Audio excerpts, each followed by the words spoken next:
Olá, bom dia! Eu sou Juliana Tesser e faço a edição desta quarta-feira do GP às 10.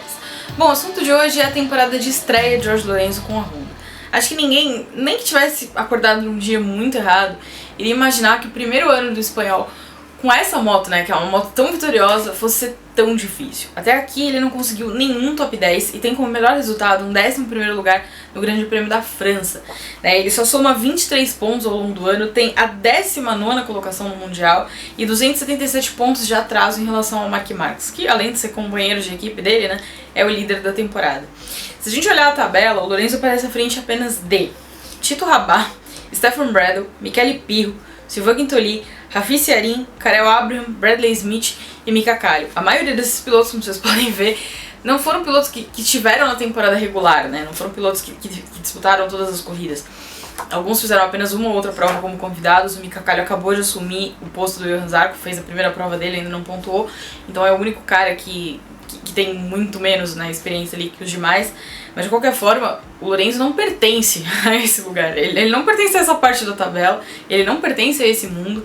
A corrida do último fim de semana foi bem emblemática mesmo, porque a gente viu ele brigando com Bradley Smith e Raffi Arin, que são caras que no atual momento não fazem parte, não deveriam fazer parte da lista de conhecidos de Jorge Lorenzo, né? Ele não deveria estar competindo com aqueles caras, com o currículo que ele tem, com o histórico que ele tem, com o que a gente sabe que ele é capaz de fazer. O Lorenzo deveria estar muito mais pra cima da tabela. A gente precisa lembrar também que tem aí um ano mais ou menos que ele não tá no auge da forma física dele, né? O Lorenzo sofreu muito com lesões, ele se machucou no fim do ano passado, depois desse ano, enquanto ele tentava se entender com a RCV, ele caiu de novo e aí machucou de novo. Então ele não tá no auge físico dele. A MotoGP é uma categoria muito física, uma categoria que exige que o piloto esteja em plena forma.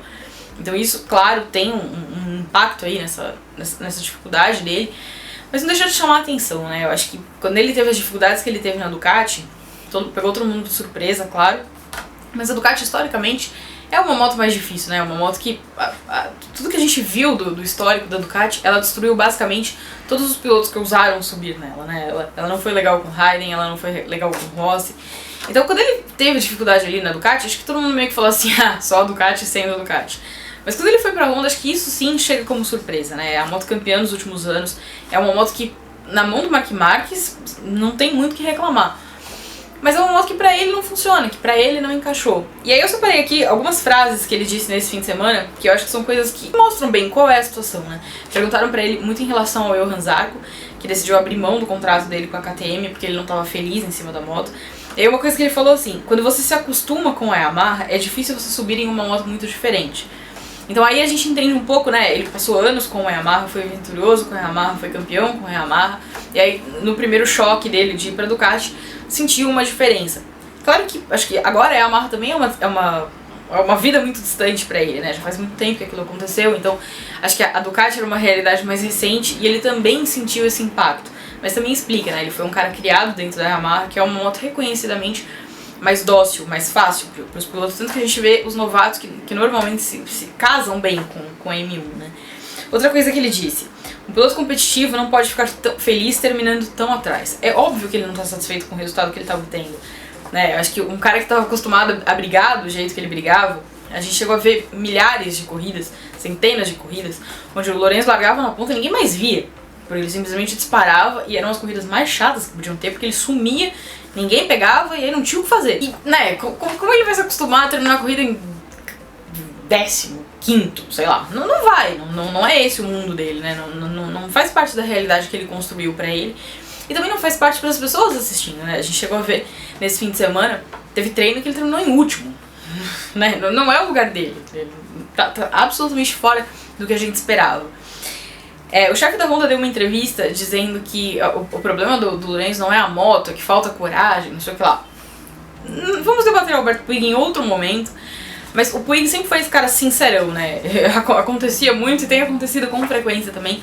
Mas, pessoalmente, eu acho que coragem é uma coisa que a gente não pode falar do Lorenzo, né? Eu acho que a imagem que todo mundo tem do Lorenzo é do cara que voltou pra pista, sei lá, 30 horas depois de ter operado a clavícula que ele fraturou e terminou a corrida em quinto, né? Eu lembro claramente dele chegando nos boxes chorando, com o Dr. Costa recebendo ele lá pra tentar tratar, porque ele obviamente estava com dor. Então eu acho que coragem, e também assim, na MotoGP, não dá pra falar que tem bundão ali, né, gente? Desculpa a palavra, mas não dá pra falar que tem. Com o que eles fazem, não dá pra falar. Então acho que falar de coragem é um pouco complicado. Mas assim, eu acho que a sequência de lesões e o momento que ele tem vivido, é óbvio que deve tirar um pouquinho dessa coisa, né, de tipo, ah não, vou tentar de tudo pra conseguir um bom resultado. Tudo que ele conseguiu até agora foi se estrupiar.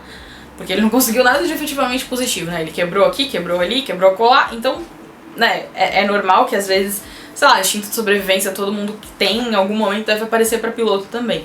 Então talvez seja esse o caso, mas não concordo na parte da coragem, acho que não é esse o problema.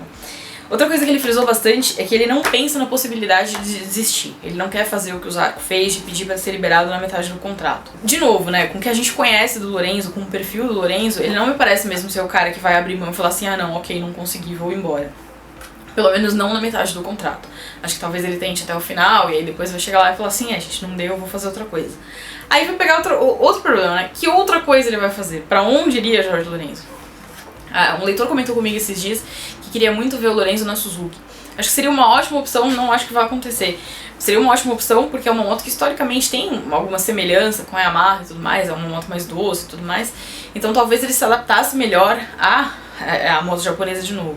De qualquer forma, não deve acontecer, né? A Suzuki tem aí essa filosofia dela de jovens e tudo mais. Tem dado certo até aqui, né? Deu certo com eles com o Vinhales, tá dando certo com o Rins. O Mir não tá tendo um ano assim tão esplendoroso, mas o Mir ainda é novo, é garoto, tem bastante tempo pra desenvolver. Então, acho bem improvável, mas acho que o momento atual acaba fechando um pouco de portas ali pra ele, né? Ele precisa encontrar um jeito de dar a volta por cima e de lembrar as pessoas quem é Jorge Lorenzo. O Jorge Lorenzo não é esse cara que hoje tá na MotoGP. O Jorge Lorenzo que a gente conhece não é esse cara.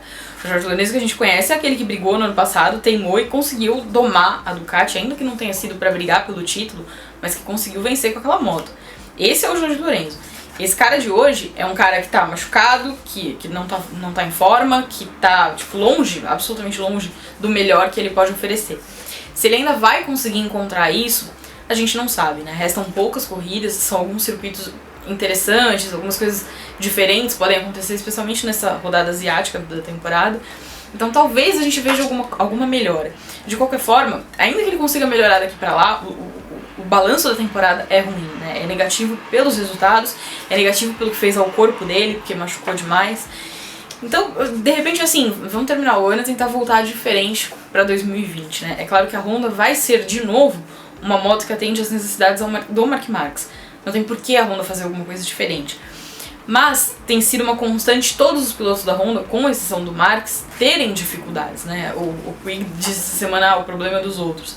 É dos outros, mas vai ser um problema da Honda se um dia o Marques acordar e decidir que ele quer ir para outro lugar. Mas, já que eles não estão pensando nisso por enquanto, vai caber aos pilotos mesmo encontrar uma maneira de dar uma melhorada ali para encaixar direito com essa moto. Bom, o que vocês acham? O Lorenzo deveria ou não desistir da Honda? Pra onde vocês gostariam de ver o Lorenzo de volta, né? De volta a Yamaha, de volta a Ducati? Queria ver o Lorenzo na Suzuki, na KTM, na Aprilia, sei lá. O que vocês queriam pra ele? O que vocês acham que tem que sair desse... Qual o desfecho, né, desse casamento Honda e Jorge Lorenzo? A gente se vê numa próxima. Valeu!